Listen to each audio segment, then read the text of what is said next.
She sat frozen in her rusted wheelchair, clutching $3 crumpled while her daughter stared at a birthday cake they could never afford. The clerk sneered at her worn clothes, seeing only a broken woman begging for a miracle. But he had no idea those paralyzed legs were the price she paid to save a life. Everything was about to change because the billionaire standing in line behind her just realized who she was. And he knew he owed her a debt that money could never truly repay. Before we continue, subscribe and comment where you're watching from. Have you ever been judged for being poor? The nightmare always begins with the same sound, the bone-chilling screech of tires and a scream that cuts through the rain. 5 years ago, Emma was a piano prodigy destined for world stages. But her music died the moment she threw herself in front of a roaring truck to push a toddler to safety.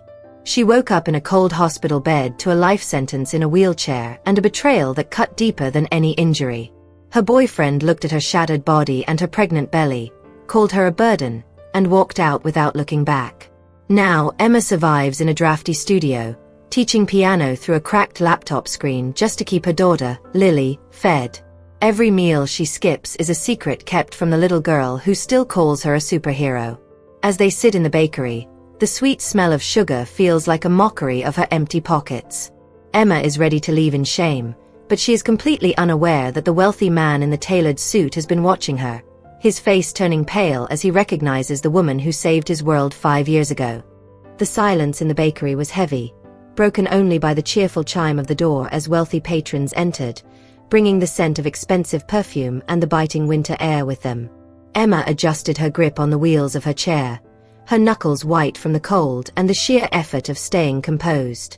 She felt like a ghost in a room full of life, a faded memory of the woman she used to be. 5 years ago, her hands were insured for millions, her fingers a blur of grace on the keys of a Steinway, but now those same hands were calloused from pushing herself through slushy streets. Beside her, little Lily was a ray of unbothered sunshine, her face pressed against the glass of the display case, leaving small fog circles as she admired a cake decorated with delicate sugar stars. "Look, Mommy. It's like the sky," Lily whispered, her voice filled with a pure, untainted hope that made Emma's heart ache with a physical, crushing pressure. Emma looked down at the $3 in her lap, the result of 2 weeks of skipping her own dinners, surviving on nothing but tea and crusts of bread. She had done the math 1,000 times, hoping for a miracle, but the price tag on the smallest cake clearly said $6. The bakery clerk, a young man with a sharp jawline and an even sharper tongue, tapped his fingers impatiently on the counter. He had been watching Emma since she rolled in, his eyes darting to the mud on her wheels and the frayed collar of her coat. To him, she was an eyesore, a distraction from the high-end aesthetic of the shop. "Are you going to buy something, or just take up space?" He finally snapped, his voice loud enough to make a few socialites nearby turn and whisper. Emma's face flushed a deep, burning crimson. She wanted to disappear into the floorboards, to flee from the judgment that felt like a hot iron against her skin. She remembered the day she was pushed out of the hospital, her boyfriend's last words ringing in her ears. "You're half a person now, Emma. How am I supposed to live with that?" He hadn't just left her, he had stripped her of her humanity, leaving her to build a life from the wreckage of a tragedy she hadn't earned. But as she looked at Lily's expectant face, Emma swallowed her pride. She reached for the clerk's attention, her voice a fragile thread. "Please. I have $3. Is there anything, even a cupcake, for my daughter's birthday?" The clerk didn't even look at the money, he just scoffed, a sound of pure derision. "This isn't a soup kitchen. Try the corner store down the street." The cruelty of his words hung in the air, a final blow to her dignity. Emma began to turn her chair, the rusted metal letting out a low, mournful groan that seemed to echo her internal state. She was ready to face the long, freezing trek back to their empty apartment, ready to tell Lily another lie about why the special cake wasn't ready yet. She was so focused on her own shame that she didn't notice the tall man in the charcoal overcoat who had frozen mid-motion behind her. Daniel Thompson, a man whose name was synonymous with tech empires and cold, calculating business moves, felt the world tilt on its axis. He wasn't looking at the wheelchair. He was looking at the profile of a woman he had hunted for through private investigators and police records for 5 agonizing years. He saw the way she tucked a loose strand of hair behind her ear, a gesture he had seen 1,000 times in his dreams and his nightmares. He looked at the little girl beside her, then back at Emma, and the realization hit him like a physical blow to the chest. This wasn't just a poor woman in a bakery. This was the guardian angel who had traded her future for his daughter's life on that blood-stained asphalt.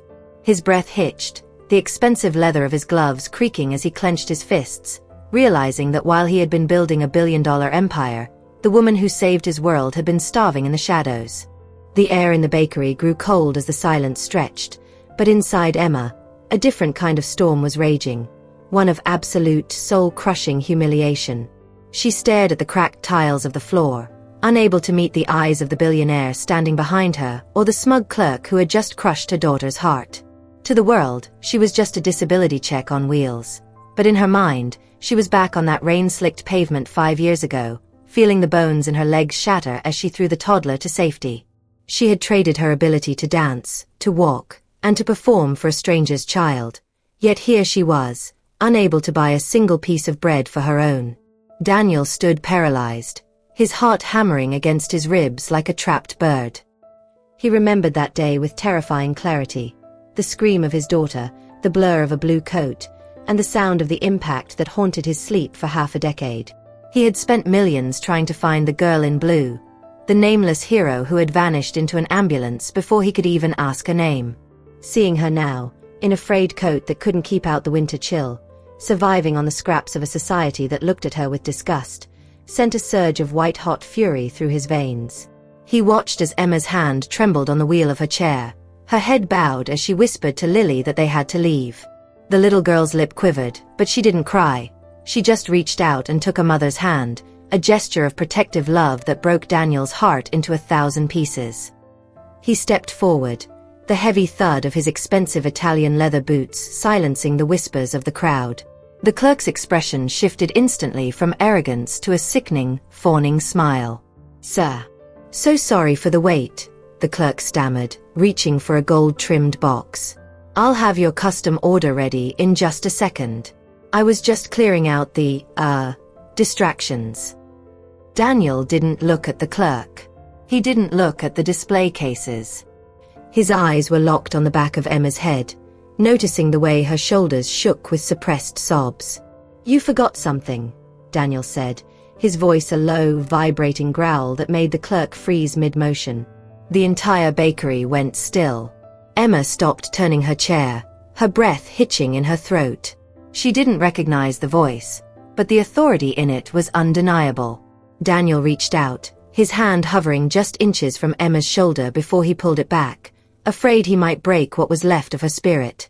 "You forgot to apologize to this lady," he continued, his gaze finally snapping to the clerk with a coldness that could have frozen the sun. "And you forgot to tell her that every single cake in this shop, including the one in the window with the stars, now belongs to her daughter." Emma finally looked up, her tear-stained face meeting Daniel's intense stare. For a moment, time stopped. She saw the wealth, the power, and the expensive suit, but deep in his eyes, she saw a flicker of a memory, a rainy street, a red bowl, and a father's scream. Her heart lurched. Was it possible? Could this man be the one whose life she had changed forever? Before she could find her voice, Daniel knelt down in the middle of the crowded shop, ignoring the dirt on the floor and the stares of the elite, and looked Lily right in the eyes. "Happy birthday, princess," he whispered, his voice cracking. "I think it's time you and your mom had the best celebration this city has ever seen." The bakery fell into a deafening silence as the wealthiest man in the city knelt before a woman the world had treated like trash. Emma's breath hitched, her fingers tightening on the arms of her wheelchair as she looked into Daniel's eyes, a flash of recognition sparking like a live wire in her mind. It was the same face from the blurred photographs in the news, the ghost billionaire, who had been searching for a mystery savior for years. But as the clerk scrambled to pack the entire display case in a panic, Daniel's phone buzzed, and his face suddenly drained of all color. He looked from Emma to Lily, then back to his screen, his hand shaking as he pulled up an old police report from the night of the accident. His eyes widened, moving from Emma's paralyzed legs to Lily's face, tracking the curve of her jaw and the specific rare amber flecks in her eyes, the exact same eyes he saw in the mirror every morning. A suffocating realization gripped his throat, making it impossible to breathe. Emma wasn't just the stranger who had saved his daughter's life 5 years ago. The timeline, the betrayal by her ex, and the child's age all pointed to a truth that was more explosive than any debt. As Emma started to pull away, sensing his sudden intensity, Daniel realized that the girl standing beside the wheelchair wasn't just a child he wanted to help. She was the daughter he never knew he had. Was the accident that took Emma's legs the same night she was coming to tell him the truth? Or had she been hiding his own blood from him all these years? The air in the bakery felt like it had been sucked out of the room, leaving a vacuum of pure, suffocating shock. Daniel remained on one knee, his eyes darting frantically between Emma's pale, trembling face and the little girl who stood beside her, the girl with his own stubborn chin and those unmistakable, amber-flecked eyes. The police report on his phone screen blurred as his mind raced back to that final passionate night 5 years ago, right before Emma had disappeared from his life. He had been a struggling tech developer then, not the titan he was now, and they had been deeply in love, or so he thought. Then came the accident, the news of a mystery savior, and the sudden, unexplained vanishing of the woman he intended to marry. He had spent years thinking she had left him for someone better, someone who wasn't obsessed with code and startups, never realizing she was rotting in a studio apartment, hiding the fruit of their love to protect him from the burden of a disabled wife. A wave of nauseating guilt washed over him, hot and bitter. He looked at Emma's thin wrists and the way she instinctively pulled Lily closer to her chair, as if shielding her from a predator. "Emma," he breathed, the name sounding like a prayer and a confession all at once. The sound of her name on his lips sent a jolt of electricity through her spine. She had spent 5 years rehearsing this moment in her head, imagining the day she might tell him, but the reality was far more terrifying than the fantasy. She remembered the hospital bed, the doctor telling her she'd never walk, and her own reflection in the mirror, a broken shell of a piano prodigy. She had seen Daniel's face on the cover of magazines, rising to the top of the world, and she had convinced herself that he deserved a whole woman, not a half person in a chair. She had let him believe she walked away, choosing the silence of poverty over the noise of his pity. But seeing him now, sensing the walls of her secret crumbling, Emma felt a desperate urge to flee. "We have to go, Lily," she whispered, her voice cracking as she jammed her hands onto the cold metal of her wheels. She didn't want his billions. She didn't want the cakes or the hollow apologies of a man who was only here because of a debt of blood. The clerk, sensing the shifting atmosphere, began piling boxes onto a cart with frantic, trembling hands, but Daniel didn't even notice. He stood up, his height towering over the crowd, but his posture was defeated, his shoulders heavy with the weight of 5 lost years. "You saved her," he said, his voice dropping to a jagged whisper that only Emma could hear. "That day in the rain. The little girl you pushed out of the way of that truck. She was my daughter from my first marriage. You saved my first child, and in doing so, you lost your legs and hid our second." The revelation hit the room like a physical explosion. The socialites stopped whispering, and even the hum of the refrigerators seemed to die down. Emma's heart hammered a frantic rhythm against her ribs, the same rhythm she used to play on the piano when she was nervous.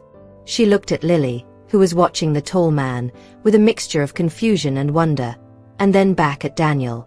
The secret was out, but the danger was only beginning. If the world found out that the city's most eligible billionaire had a secret, disabled ex-lover and a daughter living in the slums, the vultures would descend. But as Daniel took a step closer, his hand reaching out not for her money, but for the frayed sleeve of her coat, a new shadow appeared at the bakery door. A man in a dark suit, with eyes like flint and a camera hidden in his jacket, snapped a photo. The paparazzi had found them. The piece of their private tragedy was about to be broadcast to millions, and Emma realized with a jolt of pure terror that her quiet, invisible life was over. Would Daniel stand by her when the scandal broke? Or was he just another man who would realize that a paralyzed woman was too much of a liability for a man of his stature? The flash of the camera was like a lightning bolt, illuminating the raw agony on Emma's face and the fierce, protective glare in Daniel's eyes. Within seconds, the quiet sanctuary of the bakery was shattered as more figures emerged from the shadows of the street, their lenses pressed against the glass like hungry predators. Emma felt a familiar, cold panic rising in her chest, the same feeling she had when the doctors told her she was paralyzed, a sense that the world was closing in on her and she had no way to run. She gripped the wheels of her chair so hard the metal bit into her palms, her breath coming in ragged, shallow gasps. "Daniel, please," she choked out, her voice barely audible over the sudden clamor of the growing crowd outside. "Don't let them do this. Don't let them see us like this." She wasn't just afraid for herself. She was terrified for Lily. Her daughter had grown up in the quiet safety of their poverty, shielded from the harsh glare of public judgment, and now she was being thrust into a spotlight that would burn her alive. Daniel's transformation was instantaneous. The vulnerability that had softened his features moments ago vanished, replaced by a cold, lethal authority that had built empires. He stepped in front of Emma's wheelchair, his broad shoulders creating a human wall between her and the prying eyes of the world. He pulled out his phone, his voice clipping through orders to his security team with a precision that left no room for error. "I want the street cleared. Now. And find out who leaked my location to the press," he barked into the receiver, his gaze never leaving the paparazzi who were now shouting questions through the glass. They weren't just asking about his business anymore. They were shouting Emma's name, asking about the secret child and the crippled hero. The clerk, who only minutes ago had treated Emma like dirt, was now cowering behind the register, realizing he had just insulted the woman who held the heart of the city's most powerful man. The irony was a bitter pill that Emma couldn't swallow. She looked at the boxes of expensive cakes, the sugar stars mocking her with their sweetness, and felt a wave of nausea. This was exactly why she had stayed away.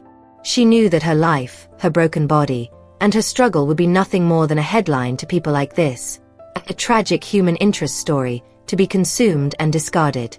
But as the chaos intensified, Daniel did something that stopped the world for her.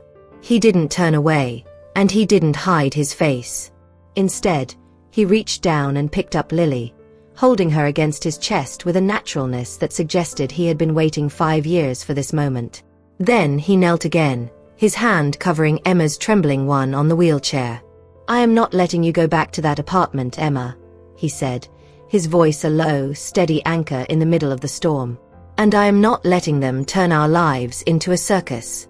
You saved my daughter, you raised mine, and you've carried the weight of the world alone for too long. Today, that weight becomes mine." But as he spoke, the bakery door was shoved open, and the lead reporter shoved a microphone toward them, his face twisted with a greedy grin. "Mr. Thompson, is it true this woman has been blackmailing you with a secret child? Did she cause the accident herself just to get close to your family?" The accusation was so vile, so monstrously unfair, that Emma felt the last of her strength give way. The room began to spin, the faces of the crowd blurring into a distorted mask of cruelty. She saw the look of pure, unadulterated rage on Daniel's face as he moved to confront the man, but before he could speak, a new voice rang out, a high, clear, and surprisingly steady voice. Little Lily, standing tall despite her fear, looked the reporter right in the eye. "My mommy is a superhero," she said, her lip trembling but her gaze firm. "She saved a girl from a big truck, and she never asks for anything. Why are you being mean to her on my birthday?" The silence that followed was absolute, but the danger hadn't passed.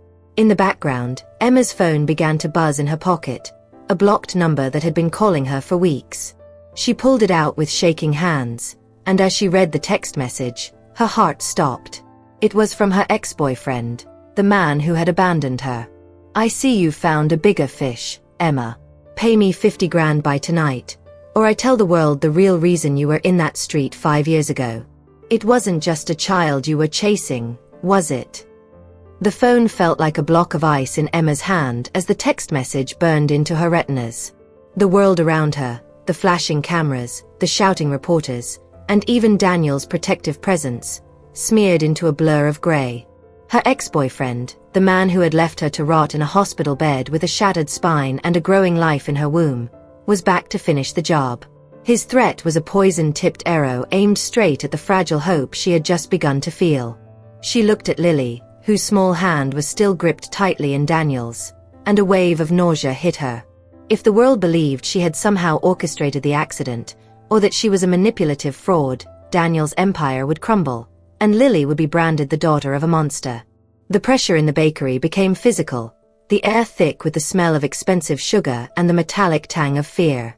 Outside, the crowd had swelled into a mob, their faces pressed against the windows like ghouls hungry for a scandal. Daniel noticed the sudden drain of color from Emma's face, the way her eyes went hollow as she stared at the screen.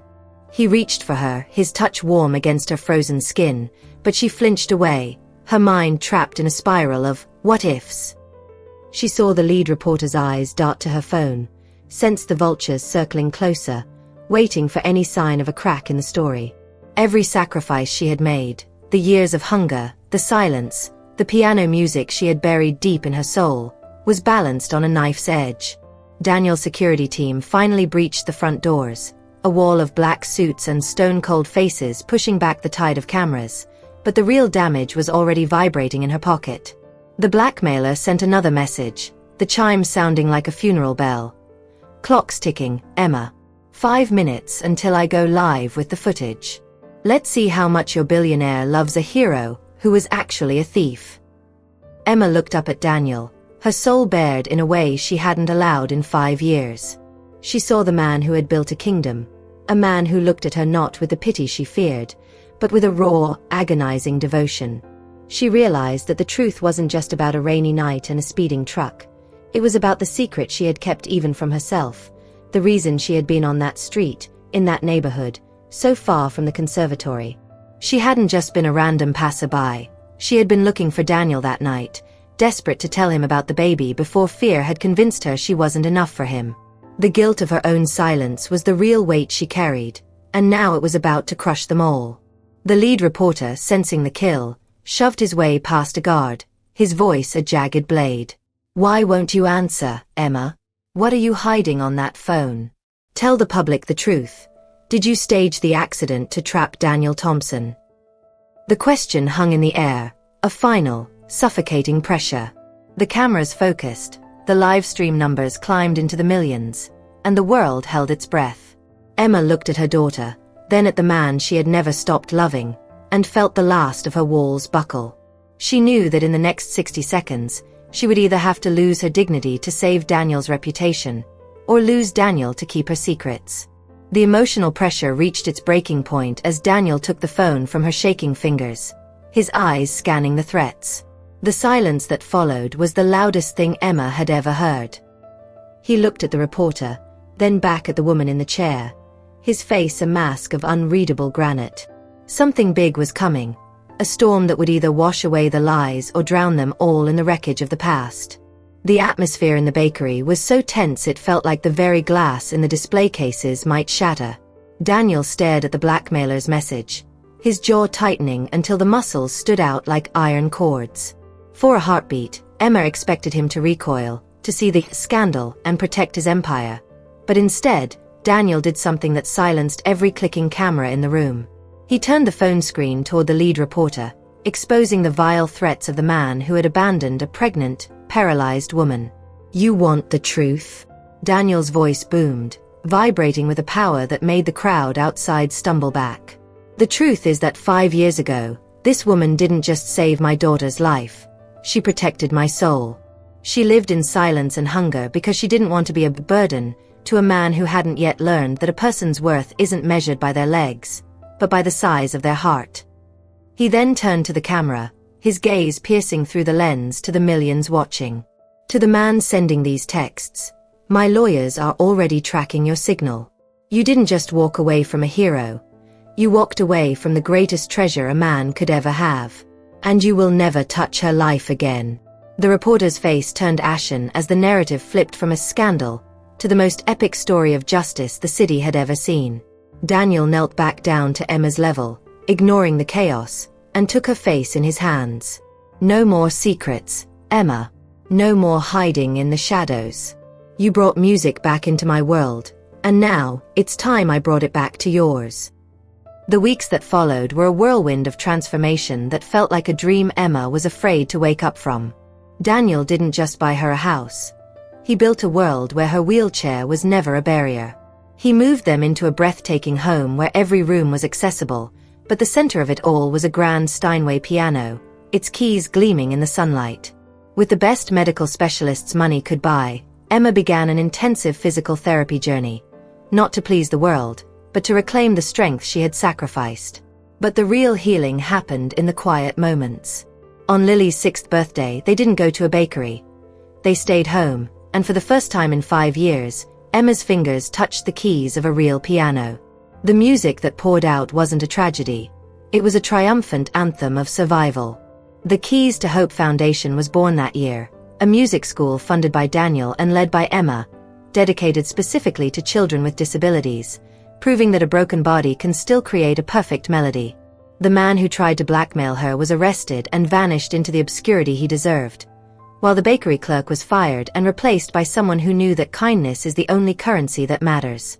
As snow began to fall outside their window, just like it had on that fateful night, Emma sat at the piano with Lily on one side and Daniel on the other. She looked at her legs, still, and then at her family, so vibrant and full of love. She realized that the $3 she had held in the bakery wasn't a sign of her poverty, but a seed of her destiny. Moral advice: never judge a book by its cover, for the person you look down on today might be the hero who saved your world yesterday. Poverty and physical limitations are not reflections of a person's soul or their value. Life has a way of returning the kindness you give. When you act with a pure heart, the universe will eventually move mountains to pay you back. True wealth isn't found in a billionaire's bank account, but in the courage to stand by those the world has discarded. Always remember, your current struggle is just a single chapter, not the whole story. Keep your head high, because your broken pieces are exactly what make your eventual masterpiece so beautiful.